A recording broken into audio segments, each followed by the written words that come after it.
14th of April is the date confirmed by OnePlus for the launch of its many of the bundles of phones. So without any further ados or delays, let's start it. Hi guys, my name is Pranjal and I am going to tell you about the devices that are going to get launched on the next 14th of April, which is this month. So OnePlus has already issued the Indian standard timings and many other timings for which the launch event is going to get commenced. OnePlus is also rendered to launch 3 devices line by line when it comes up to launching of phones. The first phone would be OnePlus 8 Lite, comprising of MediaTek processor. Although the processor's generation or the name brand itself might sound cheap, but by the performance configuration as have been figured out by many of the tech reviewers, the OnePlus 8 Lite, which could also be a substitute to earlier OnePlus X, which was launched at lesser prices back in the past, could now be considered as the present lesser cost OnePlus. The processor infigured or embedded inside of the phone is a good one, although the name is MediaTek whatsoever. The phone also resembles to be somewhat like a series phone from the Samsung, and coming ahead of it, yes, does not comprises of any other headphone jack. As leaked by the renders, the phone is supposed to have 3 camera setups. Nothing confirmed about the resolutions or the megapixel or any other counts, but still it is quite a bit hypothesis or notions that the phone could comprise with a 90Hz display, and that too not the QHD one and neither the Super HD, Full HD plus display resolution comprising of OLED panel. There are other higher variants also. Now, why OnePlus 8 Lite is smaller when compared from OnePlus 8 Pro, or let's just say just OnePlus 8, is the reason because the OnePlus 8 and OnePlus 8 Pro have in them Snapdragon 865, and these 865 variants of Snapdragon requires a bigger phone to run. That is not in terms of other things, but just in terms of sizes. So if you're holding a Snapdragon 865 processor, get to know one thing: the phone has to be 6.55 inch plus. That is the reason why Galaxy S20, S20 Plus, S20 Ultra, all other comprises of Snapdragon 865 processor. And on the other hand, Snapdragon 865 is sufficient enough to run what? Yes, 5G bandwidth with him. So let's see whether 5G bandwidth comes to our country or not, or to your country or not. Do let me know what are the Verizon setups and ZTE networks, that how early are they going to offer these things, and if I figured it out, I'll let you know as well. So Snapdragon 865 would be embedded in such flagship grade of phones.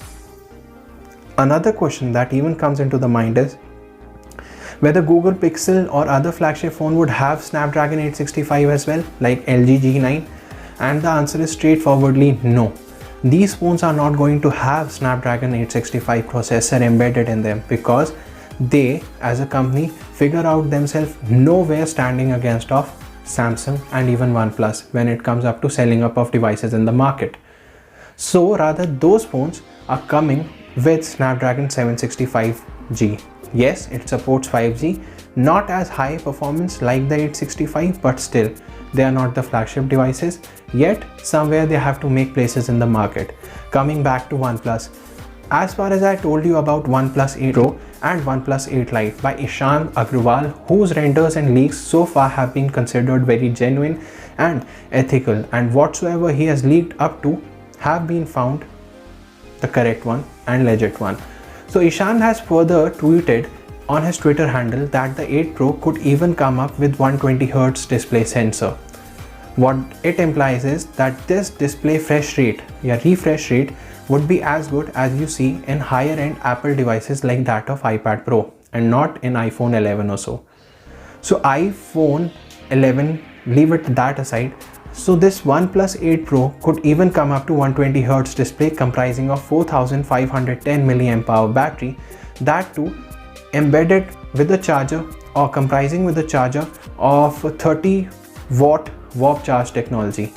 So far, Pete Lau, the CEO of the company, has not said anything about the fast charging capabilities of the phone, but there might be chances that phone this time could come with a fast charge technology. And if I mean of fast charging, I don't mean wired fast charging. Definitely that's going to be wired fast charging. But what I'm going to talk about is wireless fast charging. So wireless fast charging technology, and that too in the phones like that we have seen in the phones of Mi-10. So those were the great phones that used to charge in a very short tenure of time, and those could be seen, or those tactics of those things could be seen in the OnePlus 8 Pro, which is going to get launched in this April 14. See, the 14th April launch is still confirmed by OnePlus, but whether it would get delayed or not, that's still a mark on question, because many of the countries till the date are under isolation and they have been treated their citizens in quarantine. Anyways, the phone is still speculated to come with 48 megapixel primary sensor, 1 mega camera for macro sensor, and the third camera for depth sensing, and the fourth one maybe there could be or there might not be.